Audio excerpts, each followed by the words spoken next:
Well, here is a look and the middle of August of my second out yard.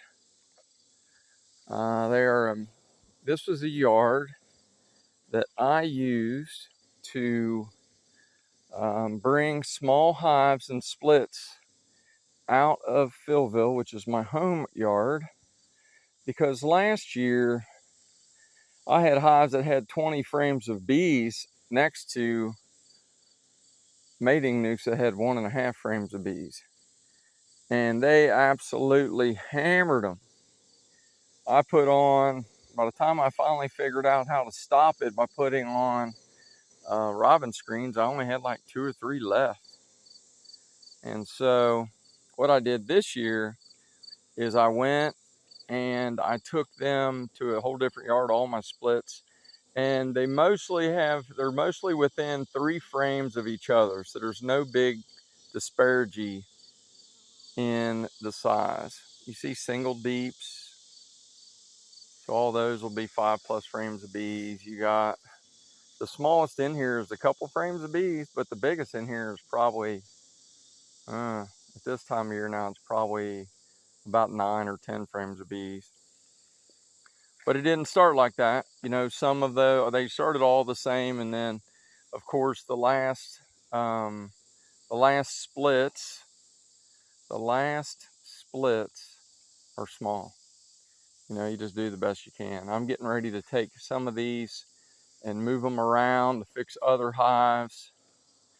And a friend of mine taught me a new way that I'm going to requeen hives. If I have a lot of hives, I have about 45 hives right now, and if a queen is failing or she was just a dud, never did good, instead of requeening her and leave them in place, what he does is he goes and takes his new hive and takes the brood out of the failing hive, gives it to the new hive, and then shakes the failing bees out and lets them join other hives. And that way you're building up the new, and you don't have to go through all the dynamics of bringing a new queen into a hive where they're happy with their last queen. So that makes sense to me. I'm going to do that. And I've tried the other way where I was mixing in, requeening other ways, and I've had mixed results. I have had success, and I've also had failures. Sometimes they'll kill that new queen, and they'll try to make their own. And in the middle of August, we don't want them doing that. A friend of mine's hayfield, he just got it mowed. Just give you a little peek at Adams County, Ohio. It's a very hilly place. It's full of wildlife, deer and turkeys. I'm from the suburbs of Cincinnati, and I always loved Adams County, Ohio, because of the wildlife. It's just the greatest place in the world. I love it. It's full of deer and small game and all kinds of wild animals. I've even had bobcat near my house, freaked my wife out, but it is cool stuff.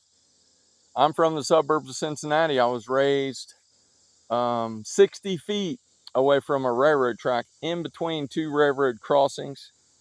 That is a bummer. I hate the sound of the train to this day, and I love the sound of a tractor. I think this fella is getting ready to come and work his hay. He's got his hay turner over there. I forget what they call that.